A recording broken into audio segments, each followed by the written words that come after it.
Hello प्यारे दोस्तों। आज हम एक और नई प्रेम कहानी लेकर आ गए हैं जिसका नाम है जुनून मोहब्बत। तो चलिए आज की कहानी को शुरू करते हैं। हटाओ इन सबको मेरे सामने से। मुझे ये फालतू की भीड़ अपने आसपास बिल्कुल नहीं चाहिए। तुम सबको समझ क्यों नहीं आता कि विक्रांत सिंह ओबरॉय को अपनी स्पेस में किसी की दखलंदाजी पसंद नहीं है। मुंबई के सबसे बड़े और आलीशान इंटरनेशनल कन्वेंशन सेंटर के बैक स्टेज वीआईपी एरिया में यह गरजती हुई आवाज़ देश के सबसे बड़े और मशहूर सुपरस्टार विक्रांत सिंह ओबरॉय की थी। विक्रांत, जिसकी एक झलक पाने के लिए देश विदेश की लाखों लड़कियां पागल रहती थीं, जिसकी आवाज़ का जादू पूरे देश के सिर चढ़कर बोलता था और जिसके एक इशारे पर पूरी एंटरटेनमेंट इंडस्ट्री का रुख बदल जाता था। चकाचौंध बेशुमार दौलत और स्टारडम के उस ऊंचे मुकाम पर बैठे विक्रांत के पीछे एक और कड़वा सच छिपा था। एक बेहद घमंडी, जिद्दी, शक्की और सख्त मिजाज इंसान जो अपनी मर्जी की आगे किसी की नहीं सुनता था। सबके लिए दुनिया का हर रिश्ता और हर जज्बात सिर्फ एक सौदा था। विक्रांत ने गुस्से में अपनी कस्टमाइज ब्लैक लेदर जैकेट को झटके से उतारा और वैनिटी मिरर के सामने रखी कॉन्ट्रैक्ट टेबल्स पर फेंक दिया। उसके चेहरे पर साफ तनाव था और उसकी गहरी भूरी आंखें गुस्से से सुलग रही थीं। पिछले कुछ दिनों से उसे लगातार अज्ञात नंबरों से जान से मारने की धमकियां मिल रही थी। डरावने लेटर्स भेजे जा रहे थे, लेकिन उसका मानना था कि कोई भी ओबराय खानदान की इकलौते बारिश का बाल भी बांका नहीं कर सकता। उसका गुरूर सातवें आसमान पर था और वह किसी भी तरह के खतरे को सिर्फ पब्लिसिटी स्टंट या किसी छोटे दुश्मन की गीदड़ भगबी समझ रहा था। सर प्लीज़ थोड़ा शांत हो जाइए। बाहर मीडिया और लाखों फैंस का हुजूम आपका इंतजार कर रहा है। आज का यह लाइव कंसर्ट आपके पूरे करियर का सबसे बड़ा और सबसे महत्वपूर्ण ग्लोबल इवेंट है। अगर आप इस तरह गुस्सा करेंगे तो बैक स्टेज का पूरा मैनेजमेंट बिखर जाएगा। सिक्योरिटी को लेकर जो इनपुट्स मिले हैं उन्हें हमें हल्के में नहीं लेना चाहिए। विक्रांत के पर्सनल मैनेजर समीर ने अपने माथे से बहते हुए पसीने को रुमाल से पोंछते हुए डरते डरते कहा। उसे अच्छी तरह पता था कि अगर विक्रांत का गुस्सा एक बार बेकाबू हो गया तो आज का करोड़ों का शो शुरू होने से पहले ही कैंसिल हो सकता था। समीर, मुझे मेरा काम मत सिखाओ। विक्रांत सिंह ओबराय कभी किसी के डर से पीछे नहीं हटता और ना ही मुझे पैनिक करना पसंद है। मुझे अच्छे से पता है कि स्टेज पर जाकर ऑडियंस को कैसे कंट्रोल करना है। तुम बस अपनी उस थर्ड क्लास सिक्योरिटी टीम को रीचेक करो और मेक श्योर कि जब मैं स्टेज पर जाऊं तो वहां सब कुछ परफेक्ट हो। अगर कोई एक छोटा सा वायर भी ढीला मिला या कोई तकनीकी खराब हुई तो कल सुबह तुम इस इंडस्ट्रीज में काम करने लायक नहीं बचोगे। ओबराय एम्पायर में गलतियों की कोई जगह नहीं होती। विक्रांत ने अपनी ठंडी भारी आवाज़ में समीर को घूरते हुए चेतावनी दी। उसकी आवाज़ में इतना रौब था कि समीर ने तुरंत डर के मारे हामी भरी और वैनिटी रूम के दरवाजे की तरफ भाग गया। उसी समय कन्वेंशन सेंटर के दूसरे कोने में रावी मेहरा भागती दौड़ती हुई स्टेज के लाइटिंग, साउंड सिस्टम और बैक स्टेज के सारे इंतजामों को खुद रीचेक कर रही थी। रावी एक बेहद साधारण मिडिल क्लास परिवार की बेहद खूबसूरत और स्वाभिमानी लड़की, जो इस बड़े बड़े इंटरनेशनल इवेंट की मुख्य कोऑर्डिनेटर थी। उसके चेहरे पर एक प्राकृतिक सादगी और मासूमियत थी, लेकिन उसकी जिम्मेदारियों और काम को लेकर उसकी आंखों में एक गजब की गंभीरता और निडरता थी। वह उन लड़कियों में से नहीं थी जो किसी बड़े नाम या रसूखदार इंसान को देखकर सहम जाए या अपने कदम पीछे खींच ले। उसके लिए उसका काम उसकी पूंजी था और इस वक्त उसकी जिंदगी का सबसे बड़ा सच भी। अरे सुनो, वो स्टेज के दाएं तरफ वाले हैवी एम्पलीफायर वायर्स को ठीक से हैवी टेप से कवर करो। अगर लाइव शो के दौरान बेस बढ़ने से कोई शॉर्ट सर्किट हुआ या साउंड ब्रेक हुआ तो मेन मैनेजमेंट हम सबको नौकरी से निकाल देगा और हमारा पूरा करियर ब्लैकलिस्ट पर कर देगा। रावी ने एक जूनियर वर्कर को डांटते हुए निर्देश दिए। उसने अपनी कलाई पर बंधी पुरानी घड़ी देखी। समय तेजी से भागा जा रहा था। उसे पता था कि आज रात का शो विक्रांत सिंह ओबराय का है। वो इंसान जो अपनी एक छोटी सी शिकायत पर किसी भी गरीब वर्कर का करियर तबाह करने की ताकत रखता था। रावी को इस जॉब की बेहद सख्त जरूरत थी। घर पर उसके पिता राकेश मेहरा पिछले कई दिनों से अस्पताल के आईसीयू में थे। उनका इलाज चल रहा था और पूरे परिवार की आर्थिक जिम्मेदारी उसी के नाजुक कंधों पर थी।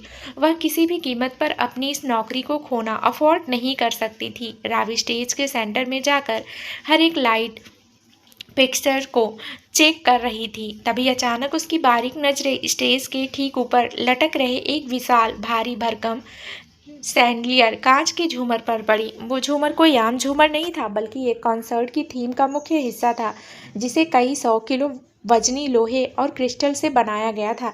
रावी को कुछ अजीब लगा। उस झूमर को थामने वाली मुख्य लोहे की केबल अचानक थोड़ी ढीली होती हुई दिखाई दी और वाइब्रेशन के कारण उसमें एक अजीब सी सरसराहट की आवाज आ रही थी। रावी का दिल तेजी से धड़कने लगा। उसकी अनुभवी आंखों ने भाप लिया कि वहां सुरक्षा में कोई बहुत बड़ी चूक हुई है। उसने तुरंत अपने हाथ में पकड़े वॉकी टॉकी का बटन दबाया और सीनियर टेक्नीशियन को कॉल किया। हेलो राहुल, स्टेज के सेंटर वाला झूमर तुरंत चेक करो। मुझे उसकी मुख्य केबल में कुछ गड़बड़ लग रही है। वह अपनी जगह से खिसक रही है। ऐसा लग रहा है कि लोड ज़्यादा है या कोई जॉइंट ढीला हो गया है। दूसरी तरफ से कुछ सेकंड के सन्नाटे के बाद बहुत ही लापरवाही भरी आवाज़ आई। रावी, सब ठीक है यार, तुम खामखा हर छोटी चीज़ पर पैनिक करने लगती हो। सिर्फ 10 मिनट में शो शुरू होना है। पूरा कन्वेंशन सेंटर लाखों की भीड़ से पैक है। लाइव ब्रॉडकास्ट के कैमरे ऑन हो चुके हैं। इस वक्त कुछ नहीं बदला जा सकता और न ही ऊपर जाकर कोई चेकिंग हो सकती है। सब परफेक्ट है। तुम अपना काम देखो और ज़्यादा दिमाग मत चलाओ। रावी को इस गैर जिम्मेदाराना जवाब से बिल्कुल तसल्ली नहीं हुई। उसका दिल, उसकी छठी इंद्री लगातार अंदर से कह रही थी कि कुछ बहुत गलत होने वाला है। वह अपनी जगह पर शांत नहीं बैठ सकी। वह खुद स्टेज के मुख्य घेरे की तरफ बढ़ी ताकि पास से उस झूमर और केबल के जॉइंट्स को देख सके। वह जैसे ही स्टेज के करीब पहुंची, अचानक पूरे कन्वेंशन सेंटर की लाइट्स ऑफ हो गई। एक पल के लिए पूरा हॉल गहरे अंधेरे और सन्नाटे में डूब गया। फिर अचानक एक जोरदार और भारी बेस म्यूजिक के साथ स्टेज की फ्लैश लाइट्स और लेजर्स चमके।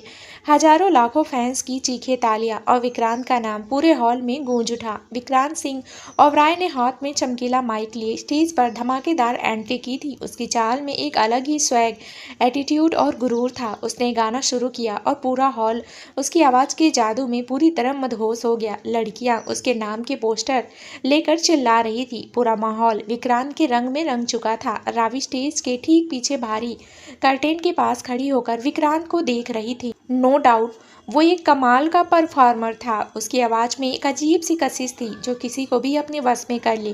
लेकिन रावी का ध्यान इस वक्त विक्रांत के स्टारडम पर कम और ऊपर लटके उस भारी झूमर पर ज़्यादा था। कॉन्सर्ट का म्यूजिक जैसे जैसे लाउड हो रहा था, स्टेज के बेस स्पीकर्स का वाइब्रेशन बढ़ रहा था। अचानक रावी की आंखें फटी की फटी रह गई। उसने देखा कि वो भारी झूमर, उसकी लोहे की केबल धीरे धीरे और ज़्यादा नीचे की तरफ खिसक रही थी। ध्यान से देखने पर ऐसा साफ लग रहा था कि किसी ने उसे तकनीकी खराबी के तहत नहीं, बल्कि जानबूझकर इस तरह काटा या ढीला किया था कि वह तेज वाइब्रेशन के कारण नीचे गिर जाए। यह कोई एक्सीडेंट नहीं, बल्कि लाइव शो के दौरान विक्रांत की जान लेने की एक सोची समझी खूनी साजिश थी। गाने के आखिरी अंतरे तक आते आते विक्रांत अपने परफॉर्मेंस के पूरे जोश में स्टेज के ठीक बीचों बीच उसी मौत के झूमर के बिल्कुल नीचे आकर खड़ा हो गया। वह अपनी फैंस की तरफ हाथ हिला रहा था और आंखें बंद करके ऊंचे सुर लगा रहा था। वह पूरी तरह बेखबर था कि मौत उसके ठीक ऊपर मंडरा रही थी और अगली कुछ सेकंड उसकी जिंदगी की आखिरी घड़ियां हो सकती थी। अचानक एक तीखी और भारी कड़क की आवाज हुई। झूमर को थामे रखने वाली आखिरी केबल झटके से टूट गई और वह भारी भरकम क्रिस्टल का ढांचा सीधे नीचे की तरफ गिरने लगा। विक्रांत, हटिए वहां से, ऊपर देखिए। रावी के हलक से एक बेहद तेज और खौफनाक चीख निकली। बिना एक पल गवाए, बिना यह सोचे कि इसके बाद उसकी अपनी जिंदगी का क्या होगा, रावी ने अपनी जान की परवाह किए बिना स्टेज के तरफ पूरी ताकत से दौड़ लगा दी।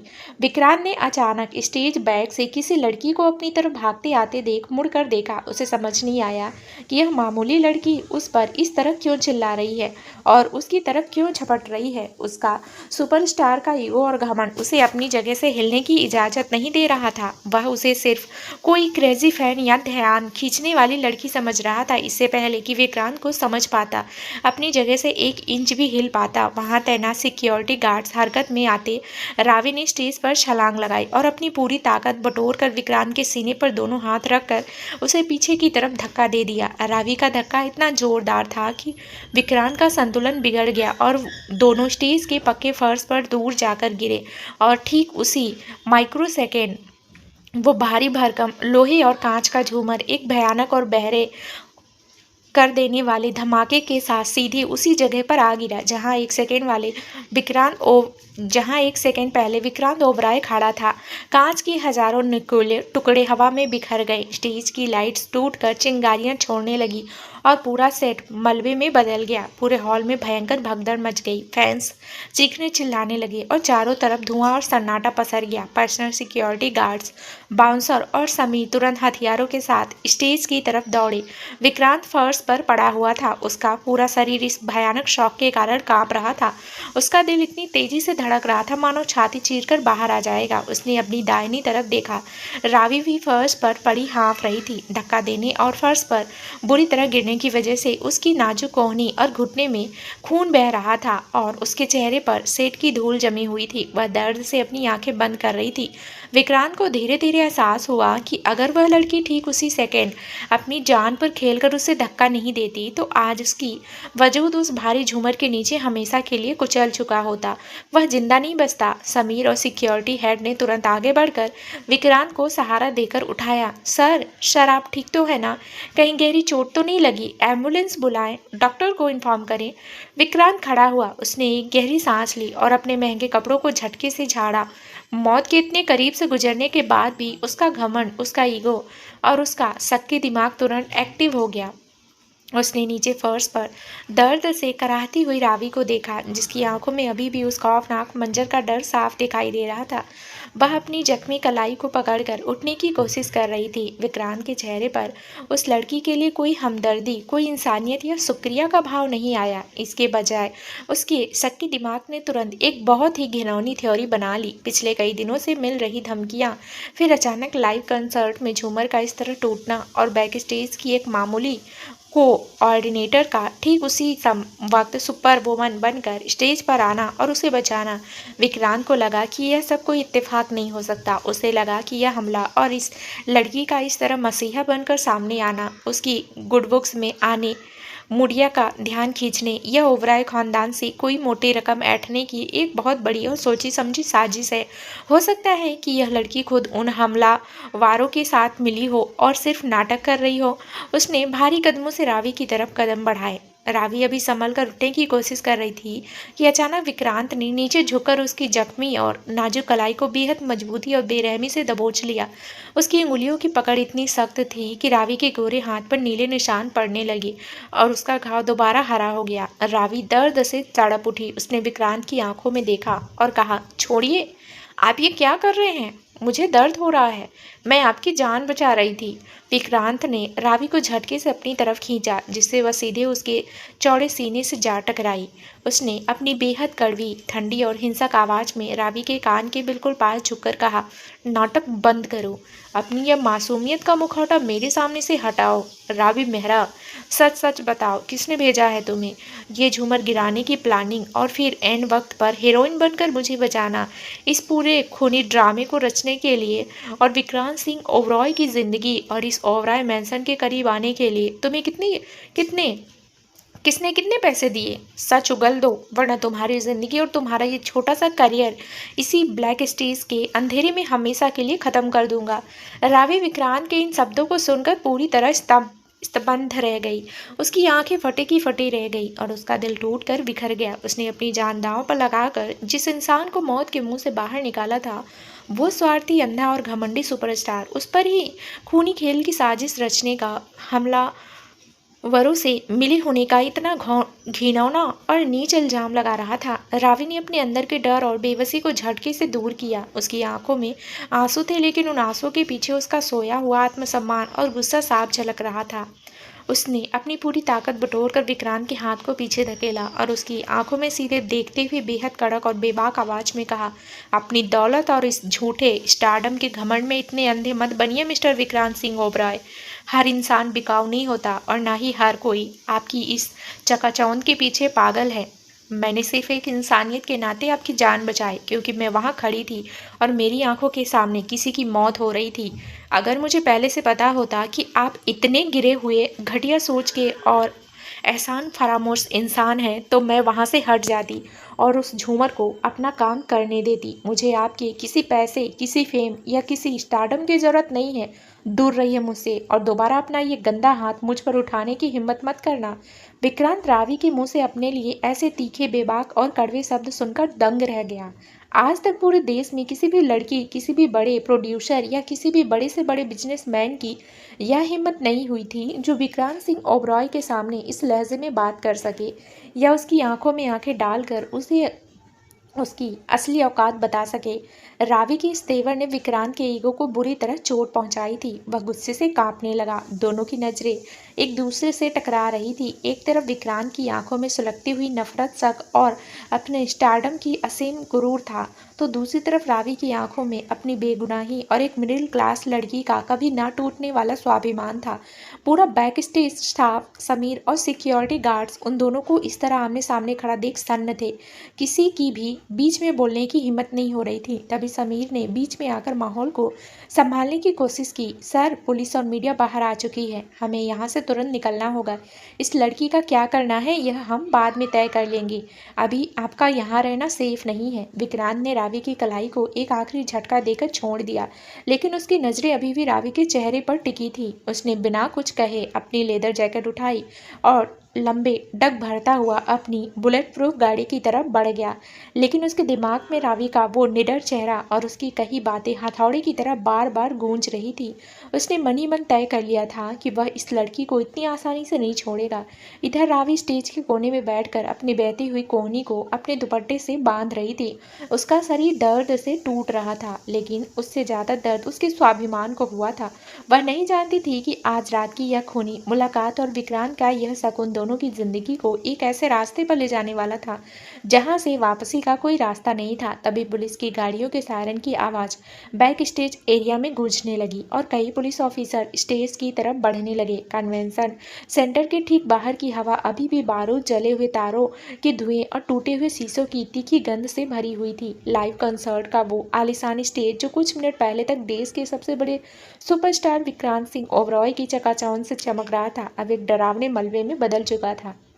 बाहर मीडिया के कैमरों की फ्लैश लाइट्स और पुलिस की गाड़ियों के सायरन से पूरा इलाका गूंज रहा था। पत्रकारों की भारी भीड़ बैरिकेड्स तोड़कर अंदर घुसने की कोशिश कर रही थी। हर न्यूज़ चैनल पर एक ही ब्रेकिंग न्यूज फ्लैश हो रही थी। सुपरस्टार विक्रांत सिंह ओबरॉय पर लाइव शो के दौरान जानलेवा हमला, मौत के मुंह से बाल बाल बचे ओबरॉय खानदान के चिराग। लेकिन इस पूरे शोर और भगदड़ से दूर कन्वेंशन सेंटर के एक वीआईपी एग्जिट के पास विक्रांत अपनी चमचमाती ब्लैक बुलेट प्रूफ एसयूवी की पिछली सीट पर बैठा हुआ था। उसका चेहरा पूरी तरह से शांत था, लेकिन उसकी गहरी भूरी आंखें गुस्से और शक की आग में सुलग रही थी। उसने अपने दोनों हाथों की मुट्ठियों को इतनी जोर से भींच रखा था कि उसकी उंगलियों की पोर सफेद पड़ गए थे। उसका घमंड, उसका ईगो इस बात को स्वीकार नहीं कर पा रहा था कि एक मामूली बैक स्टेज लड़की ने हजारों लोगों के सामने उसे धक्का देकर उसकी जान बचाई और फिर उसकी आंखों में आंखें डालकर उसे उसकी औकात याद दिला दी। सर, पुलिस ने उस लड़की को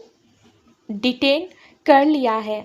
उसका नाम रावी मेहरा है। वह इसी इवेंट मैनेजमेंट कंपनी में मुख्य बैक स्टेज कोऑर्डिनेटर के तौर पर काम करती है। पुलिस की एक टीम उसे लेकर अंधेरी पुलिस स्टेशन के लिए निकल चुकी है। विक्रांत के पर्सनल मैनेजर समीर ने ड्राइवर की बगल वाली सीट के पीछे मुड़कर देखते हुए कहा। समीर का गला डर के मारे पूरी तरह सूखा हुआ था।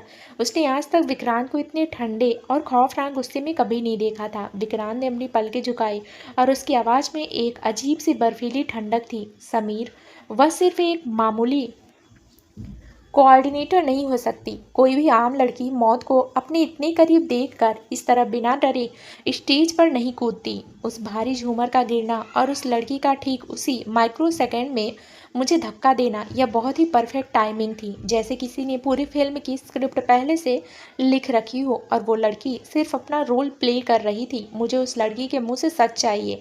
गाड़ी सीधे अंधेरी पुलिस स्टेशन की तरफ ले चलो, मैं खुद उससे बात करूंगा। समीर ने विक्रांत के फैसले का विरोध करने की हिम्मत नहीं की। उसने तुरंत ड्राइवर को इशारा किया और भारी सुरक्षा घेरे के बीच विक्रांत का पूरा काफिला तेजी से पुलिस स्टेशन की तरफ दौड़ पड़ा। इधर अंधेरी पुलिस स्टेशन के एक छोटे, अंधेरे और बेहद ठंडे इंटरोगेशन रूम में रावी मेहरा एक सख्त लोहे की कुर्सी पर बैठी थी। कमरे के ठीक ऊपर एक मटमैला पीला बल्ब लटक रहा था जो वोल्टेज के उतार चढ़ाव के कारण बार बार झिलमिला रहा था। रावी की कोहनी और घुटनों से बहता हुआ खून अब सूख कर उसकी त्वचा पर जम चुका था, जिससे उसे बहुत तेज जलन और दर्द हो रहा था। उसके हाथों में भले ही हथकड़ी नहीं थी, लेकिन उस कमरे का घुटन भरा माहौल किसी काल कोठरी से कम नहीं था। देखो लड़की, मैं आखिरी बार बहुत प्यार से पूछ रहा हूँ, सीधे सीधे सच उगल दो कि तुम्हें उस झूमर के गिरने के बारे में पहले से कैसे पता था? क्या तुम्हें किसी ने अंदर की खबर लीक की थी, या तुम खुद उस गैंग का हिस्सा हो जो पिछले एक हफ्ते से मिस्टर विक्रांत ओबरॉय को धमकी भरे ईमेल और लेटर्स भेज रहा है? एक सीनियर पुलिस इंस्पेक्टर ने लोहे की टेबल पर जोर से हाथ मारते हुए रावी पर चिल्लाकर पूछा। रावी ने अपनी थकी हुई, सूजी हुई लेकिन पूरी तरह निडर आंखें ऊपर उठाई। उसके शरीर में कमजोरी थी, लेकिन उसका आत्मसम्मान और उसका स्वाभिमान अभी भी उसकी रीढ़ की हड्डी बनकर उसे तीखा सीधा रखे हुआ था। उसने अपनी आवाज़ को बिना लड़खड़ाए कड़क रखा। इंस्पेक्टर सर, मैं पिछले 3 घंटे से लगातार एक ही बात दोहरा रही हूँ। मैं वहाँ कोई नाटक करने नहीं गई थी, मैं सिर्फ अपनी ड्यूटी कर रही थी। शो शुरू होने से पहले मेरी नज़र उस झूमर की ढीली होती केबल पर पड़ी। मैंने तुरंत अपने वॉकी टॉकी पर सीनियर टेक्नीशियन राहुल को इन्फॉर्म भी किया था।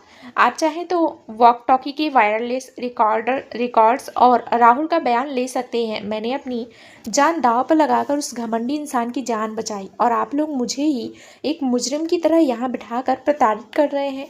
कानून भावनाओं और दलीलों पर नहीं चलता मिस रावी मेहरा। कानून सिर्फ सबूतों और परिस्थितियों को देखता है, और इस वक्त सबसे बड़ी परिस्थिति यह है कि पूरे कन्वेंशन सेंटर में हजारों के स्टाफ में सिर्फ तुम्हें ही उस खतरे का अंदाजा था।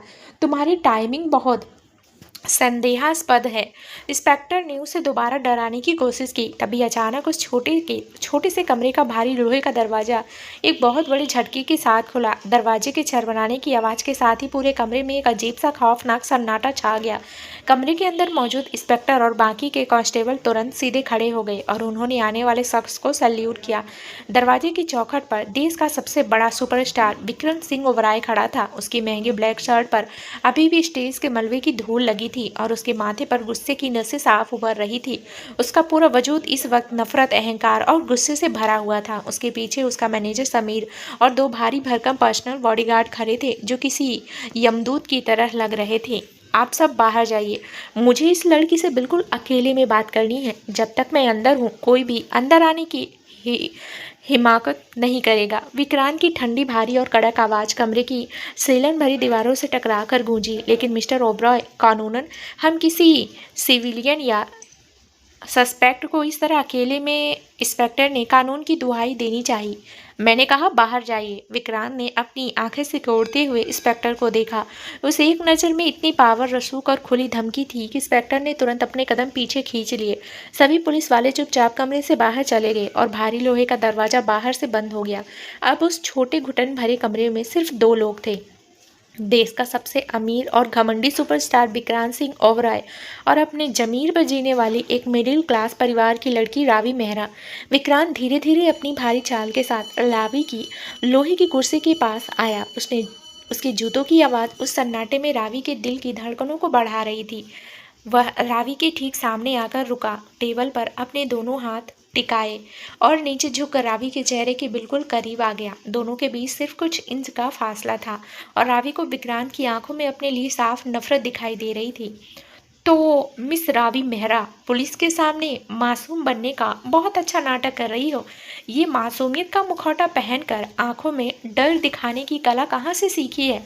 बॉलीवुड में ट्राई क्यों नहीं करती? वहाँ तुम्हें इस शानदार एक्टिंग के बहुत अच्छे पैसे मिलेंगे। विक्रांत ने अपने होठों पर एक कड़वी जानलेवा मुस्कान लाते हुए तंज कसा।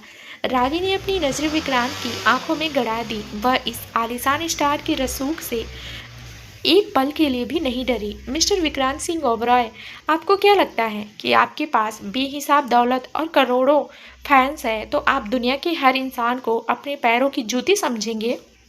मैंने अपनी जान जोखिम में डालकर आपकी जान बचाई है और अब मुझे एहसास हो रहा है कि वह मेरी ज़िंदगी की सबसे बड़ी भूल थी। अगर मुझे पहले से पता होता कि ओबरॉय खानदान का वारिस अंदर से इतना खोखला, बदतमीज और एहसान फरामोश इंसान है तो मैं अपनी जगह से 1 इंच भी नहीं हिलती और उस भारी झूमर को अपना काम करने देती। कम से कम दुनिया को इस घमंड से तो आज़ादी मिलती। Shut up, just shut up. Vikrant की आवाज़ पूरे पुलिस स्टेशन में एक शेर की दहाड़ की तरह गूंजी। उसने गुस्से से लोहे की टेबल पर इतनी जोर से हाथ मारा कि वहां रखी पानी की बोतल नीचे गिरकर फर्श पर बिखर गई। उसने झटके से नीचे झुककर रावी के दोनों कंधों को अपनी मजबूत उंगलियों से दबोच लिया और उसे अपनी तरफ खींचा। मुझसे इस लहजे में बात करने की हिम्मत दोबारा मत करना। तुम्हारी औकात क्या है? एक मामूली इवेंट वर्कर जो चंद रुपयों के लिए दिन रात स्टेज के पीछे गधे की तरह काम करती है। तुम जैसी लड़कियां मेरे एक इशारे पर बिकती हैं। मुझे अच्छे से पता है कि यह हमला तुमने खुद अपने किसी गैंग के साथ मिलकर प्लान किया था ताकि तुम इन वक्त पर मसीहा बनकर मेरी नज़रों में आ सको, मीडिया में तुम्हारी तस्वीरें छपे और तुम ओबरॉय ट्रस्ट से एक मोटी रकम वसूल सको। तुम्हारा ये प्लान बहुत घटिया है। रावी को अपने कंधों और अपनी जख्मी कोहनी पर विक्रांत की उंगलियों का असहनीय दर्द महसूस हो रहा था, लेकिन उसकी आंखों से एक भी आंसू नहीं निकला। उसने अपने दांत भींचे और विक्रांत के चेहरे पर सीधे देखते हुए बहुत ही कड़े लहजे में कहा, पैसा, सिर्फ पैसा और लालच ही दिखता है ना आपको हर जगह, क्योंकि आपके पास इस कागज के टुकड़ों के अलावा और कुछ है ही नहीं। ना कोई अपना, ना कोई सच्चा जज्बात, ना कोई प्यार करने वाला। आप एक ऐसे अकेले बीमार और शक्की इंसान हैं जो खुद अपनी परछाई पर भी भरोसा नहीं करता। मुझे आपकी एक भी पैसे की जरूरत नहीं है। आपकी यह पुलिस, यह कस्टडी और आपका यह झूठा इल्ज़ाम मेरा कुछ नहीं बिगाड़ सकता, क्योंकि मैं पूरी तरह बेगुनाह हूँ और मेरा ज़मीर साफ है। विक्रांत रावी के इन तीखे और सीधे शब्दों से भीतर तक पूरी तरह हिल गया। रावी ने अनजाने में उसकी जिंदगी के उस सबसे बड़े और गहरे जख्म पर हाथ रख दिया था जिससे वह बचपन से भाग रहा था। उसका अकेलापन और उसका बिखरा हुआ परिवार। विक्रांत के चेहरे की नसें गुस्से से तन गई और उसकी आंखों में एक अजीब सा पागलपन उतर आया। उसने रावी को झटके से पीछे कुर्सी पर धकेला जिससे लोहे की कुर्सी फर्श पर चरमरा उठी। बेगुनाह? यह तो वक्त बताएगा रावी मेहरा, लेकिन एक बात अपनी इस छोटे से दिमाग में अच्छे से बिठा लो कि विक्रांत सिंह ओबरॉय से दुश्मनी या चालाकी करने का अंजाम क्या होता है। यह तुम्हें बहुत जल्द समझ आ जाएगा। मैं तुम्हें अब इतनी आसानी से जेल नहीं जाने दूंगा। जेल में तो तुम्हें मुफ्त का खाना और आराम मिलेगा। मैं तुम्हें उस खुले नर्क में धकेलूंगा जहां तुम हर दिन हर सेकंड मुझसे अपनी आज़ादी, अपनी नौकरी और अपने वजूद की भीख मांगोगी। विक्रांत ने बहुत ही क्रूर और ठंडे लहजे में अपनी शर्ट के कफ्स को ठीक करते हुए कहा। उसने मुड़कर इंटेरोगेशन रूम का भारी दरवाजा खोला और बाहर खड़े समीर से कहा, समीर, पुलिस से कहो कि इस लड़की पर अभी कोई ऑफिशियल एफआईआर दर्ज ना करे, इसे अभी इसी वक्त छोड़ दे। समीर हैरान रह गया, लेकिन सर, इस पर तो शक है। मैंने कहा इसे छोड़ दो। विक्रांत ने समीर को बीच में ही टोक दिया। उसकी आवाज़ में एक अजीब सी साजिश थी। इसे जेल भेजना बहुत छोटी सजा होगी समीर। कल सुबह तक इस लड़की का कैरियर, इसकी नौकरी और इस पूरे शहर की हर छोटी बड़ी इवेंट कंपनी के दरवाजे इसके लिए हमेशा के लिए बंद हो जाने चाहिए। मैं देखना चाहता हूँ कि इसका ये स्वाभिमान इसे कितनी दूर तक ले जाकर जाता है। यह लड़की दोबारा किसी स्टेज या किसी काम के आसपास भी नहीं दिखनी चाहिए। इसे सड़क पर ला खड़ा करो। यस सर, जैसा आप चाहें, समीर ने सिर झुकाकर कहा। विक्रांत ने एक आखिरी बार पीछे मुड़कर रावी को देखा। उसकी आंखों में एक खूंखार शिकारी जैसी चमक थी जो अपने शिकार को तड़पा तड़पा कर मारना चाहता था। वह बिना कुछ कहे भारी कदमों से वहां से निकल गया। रावी कुर्सी पर अकेली बैठी रही। उसका पूरा शरीर इस मानसिक और शारीरिक प्रताड़ना के कारण कांप रहा था, लेकिन उसकी आंखों में डर का एक कतरा भी नहीं था। उसने अपनी कलाई को पकड़ा, अपने सूखे हुए खून को देखा और खुद से एक अटूट वादा किया कि वह इस घमंडी सुपरस्टार के सामने कभी नहीं झुकेगी, चाहे हालात कितने ही बदतर क्यों ना हो जाएं। अगली सुबह जब सूरज की पहली किरण मुंबई के गगनचुंबी इमारतों के बीच से निकल रही थी, रावी के छोटे से मिडिल क्लास घर का दरवाजा एक बहुत बड़े झटके और शोर के साथ खुला। रावी रात के करीब 4 बजे पुलिस स्टेशन से थकी हारी घर लौटी थी। वह मुश्किल से आधे घंटे के लिए सो पाई थी कि उसकी छोटी बहन अंजलि ने उसे रोते हुए और बुरी तरह हिलाकर उठाया। दीदी, दीदी उठो प्लीज़, जल्दी बाहर आओ, देखो बाहर कौन आया है। अंजलि का चेहरा पूरी तरह पीला पड़ा हुआ था और वह डर के मारे कांप रही थी। रावी झटकी से बेड से उठी और जैसे ही वह अपने छोटे से लिविंग रूम में आई, उसका दिल बैठ गया। उसने देखा कि उसकी माँ सुमन मेहरा फर्श पर बैठी हुई फूट फूट कर रो रही थी और घर के मुख्य दरवाजे पर दो भारी भरकम सख्त चेहरे वाले आदमी खड़े थे। उनके हाथों में कुछ सरकारी सील और लाल रंग के पेपर्स थे।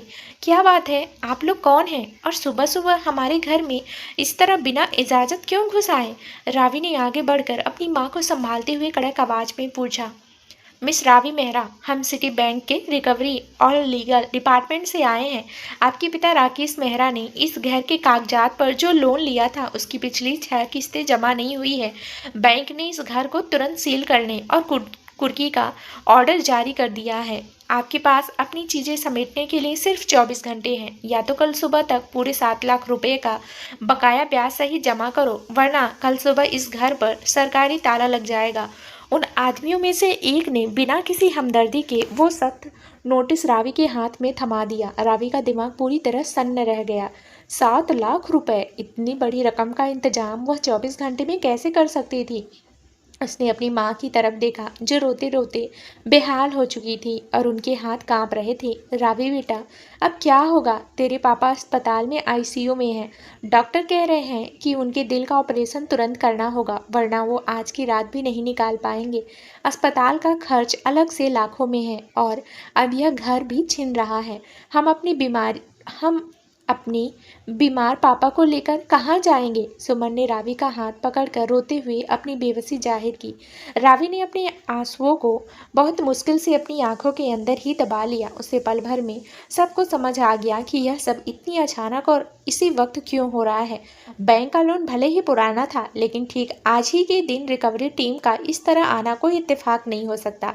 यह विक्रांत सिंह ओबरॉय का सीधा वार था। उसने अपनी ताकत और रसूख के दम पर रावी के चारों तरफ से घेरने का पूरा इंतजाम कर दिया था। वह उसे सड़क पर लाकर उसके स्वाभिमान का तमाशा देखना चाहता था।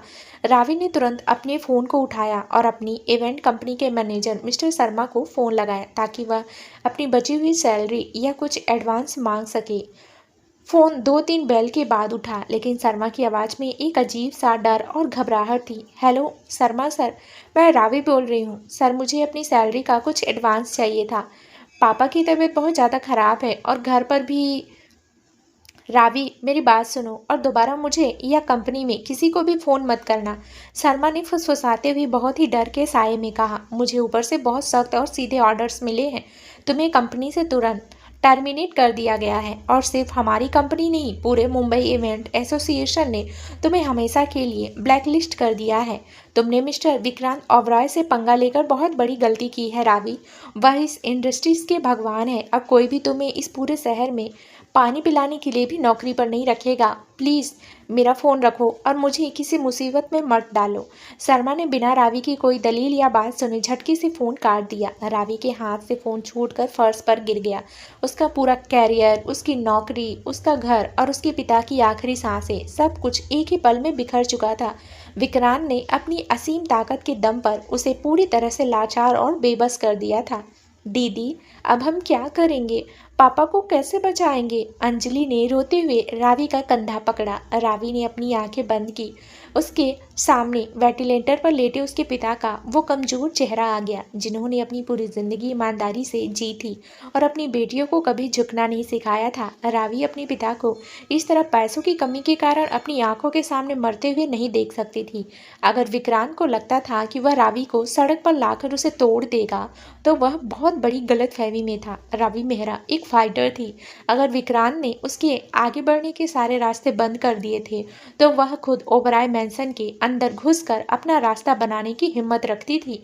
उसने अपने साधारण से कपड़े ठीक किए, अपने चेहरे पर जमी धूल और आंसुओं को धोया और अपनी माँ से बेहद मजबूत आवाज में कहा, माँ, तुम बिल्कुल चिंता मत करो। तुम अंजलि को लेकर पापा के पास अस्पताल जाओ।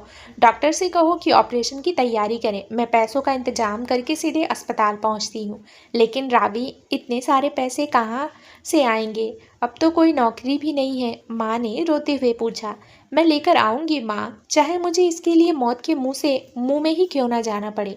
रावी की आंखों में इस वक्त एक अजीब सी जिद और अंगारे चमक रहे थे। वह बिना समय गवाए घर से बाहर निकली और सीधे उस जगह की तरफ बढ़ गई जहाँ से इस पूरे तूफान की शुरुआत हुई थी। ओबरॉय मैंसन, मुंबई के सबसे महंगे और पॉश इलाके में स्थित ओबरॉय मैंसन की विशाल और ऊंची लोहे की ग्रिल वाले मुख्य गेट के सामने रावी खड़ी थी। वहां की सुरक्षा इतनी सख्त थी कि बिना किसी पूर्व अनुमति के एक परिंदा भी अंदर कदम नहीं रख सकता था। जैसे ही रावी ने अंदर जाने की कोशिश की, काले सूट में खड़े दो भारी भरकम बाउंसरों ने उसे हाथ के इशारे से रोक दिया। रुको लड़की, अंदर जाना सख्त मना है। यह मिस्टर विक्रांत सिंह ओबरॉय का पर्सनल मैंसन है। अपनी औकात में रहो और पीछे हटो, एक बाउंसर ने बेहद रूखे और घमंडी लहजे में कहा। रावी ने अपनी जगह से 1 इंच भी पीछे हटने से मना कर दिया। उसने अपनी आवाज़ में पूरा वजन और रौब डालते हुए कहा, मुझे तुम्हारे उस घमंडी सुपरस्टार विक्रांत से नहीं, बल्कि इस घर के सबसे बड़े मुखिया मिस्टर दिग्विजय सिंह ओबरॉय से मिलना है। अंदर जाकर उनसे कहो कि कल रात जिस लड़की ने उनके इकलौते पोते की जान बचाई थी, वह अपने हक के लिए बाहर खड़ी है। बाउंसरों ने एक दूसरे का चेहरा देखा। कल रात के कन्वेंसेशन सेंटर वाले हादसे की खबर पूरे मैंसन में आग की तरह फैल चुकी थी और वे जानते थे कि बड़े साहब इस मामले को लेकर बहुत गंभीर हैं। एक बाउंसर ने तुरंत अंदर इंटरकॉम पर बात की। कुछ मिनटों के सन्नाटे के बाद वो विशाल लोहे का गेट धीरे धीरे सरक कर खुल गया। अंदर जाओ, बड़े साहब मुख्य वॉकवे पर तुम्हारा ही इंतजार कर रहे हैं, बाउंसर ने रास्ता छोड़ते हुए कहा। रावी ने लंबे सधे हुए और गरिमापूर्ण कदमों से ओबरॉय मैंसन के आलीशान और विशाल बगीचे को पार किया।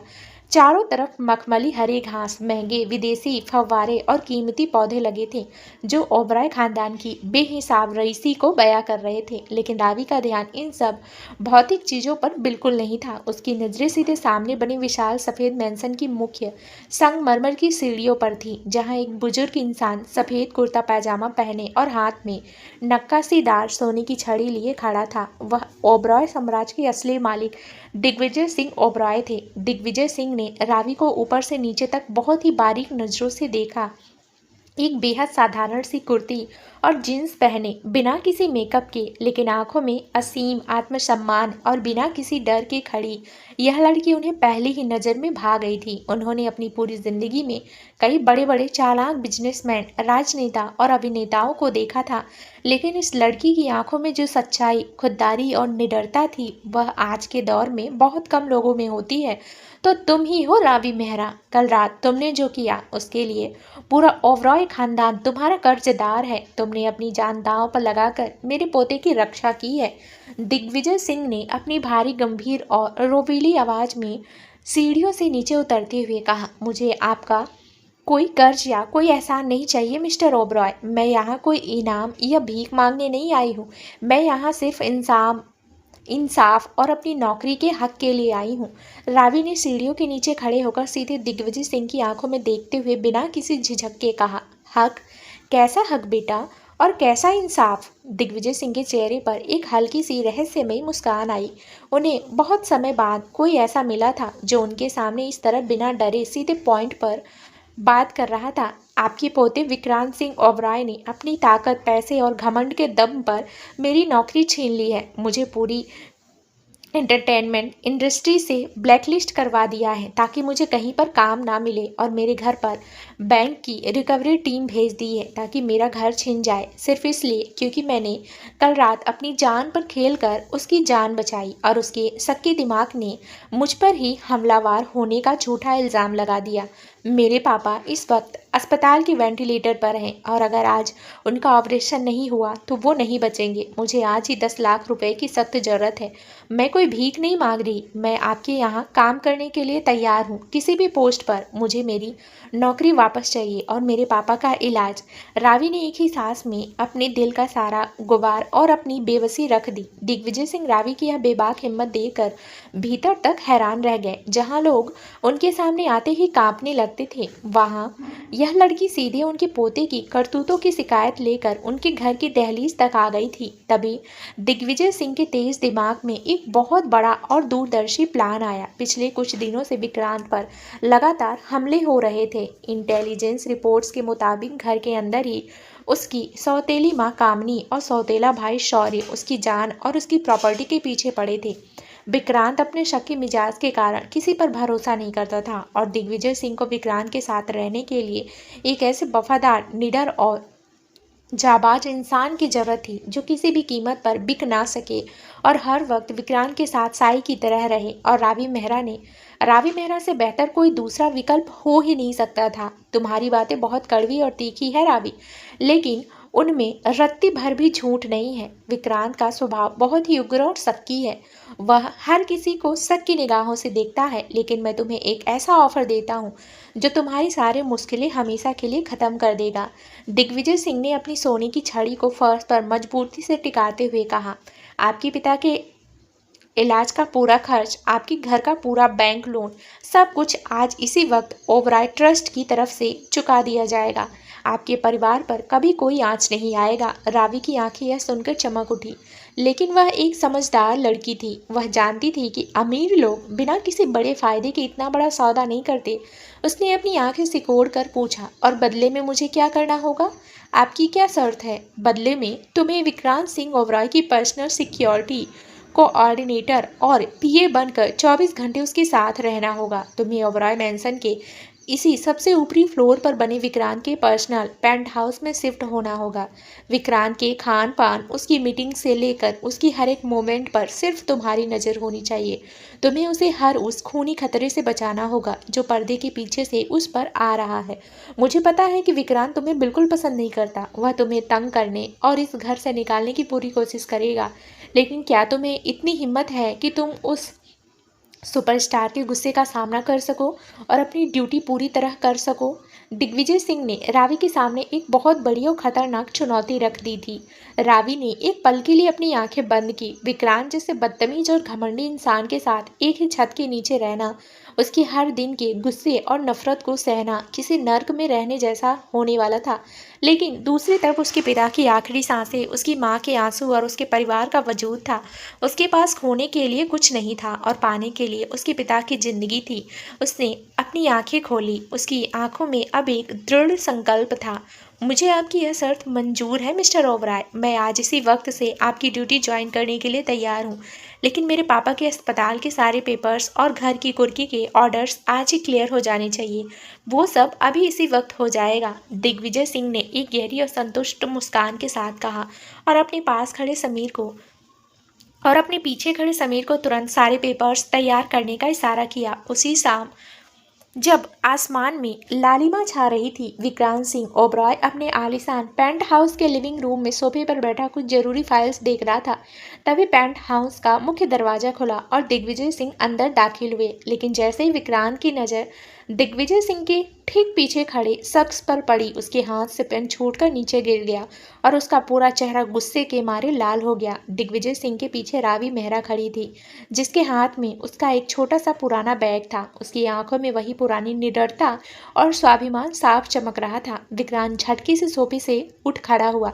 उसकी आंखों में खून उतर आया और वह रावी की तरफ उंगली उठाकर अपने दादाजी पर चिल्लाया, यह लड़की यहाँ क्या कर रही है? दादाजी, आपको पता भी है कि यह कौन है? यह वही फ्रॉड लड़की है जिसने कल रात मुझ पर हमला करवाया। इसकी हिम्मत कैसे हुई मेरे पर्सनल पेंट हाउस में पैर रखने की? समीर, सिक्योरिटी को बुलाओ और इस बिकाऊ लड़की को इसी वक्त धक्के मारकर मेरे घर से बाहर निकालो। Get out of my sight. Digvijay Singh ने अपनी सोने की छड़ी को आलीशान फर्श पर इतनी जोर से पटका कि उसकी गूंज से पूरा पेंट हाउस हिल गया। विक्रांत, अपनी आवाज़ को नीचे रखो और तमीज से बात करना सीखो। रावी आज से कहीं नहीं जाएगी। यह आज से तुम्हारी पर्सनल सिक्योरिटी कोऑर्डिनेटर और पीए है। यह इसी मेंशन में, इसी पेंट हाउस में तुम्हारे साथ रहेगी और तुम्हारी सुरक्षा की पूरी जिम्मेदारी अब से इसी की होगी। यह मेरी आखिरी और अटल फैसला है, जिसे ओबराय मेंशन में कोई बदल नहीं सकता। विक्रांत दिग्विजय सिंह का यह फैसला सुनकर पूरी तरह से सन्न रह गया। उसने अपनी नजरें घुमाकर रावी की तरफ देखा, जिसके चेहरे पर इस वक्त एक बहुत अजीब ही शांत, गंभीर और विजयी मुस्कान थे। विक्रांत को इस बात का गहरा झटका लगा था कि जिस लड़की को उसने अपनी पूरी ताकत लगाकर सड़क पर पर फेंकने का इंतजाम किया था, वह लड़की अब उसके ही दादाजी के ऑर्डर्स के दम पर उसके ही घर के अंदर उसका साया बनकर रहने आ गई थी। तो दोस्तों, आगे इस कहानी में क्या नया ट्विस्ट आएगा, ये जानने के लिए इस कहानी का अगला भाग जरूर सुने, जो बहुत ही जल्द इस चैनल पर प्रसारित कर दिया जाएगा। धन्यवाद दोस्तों।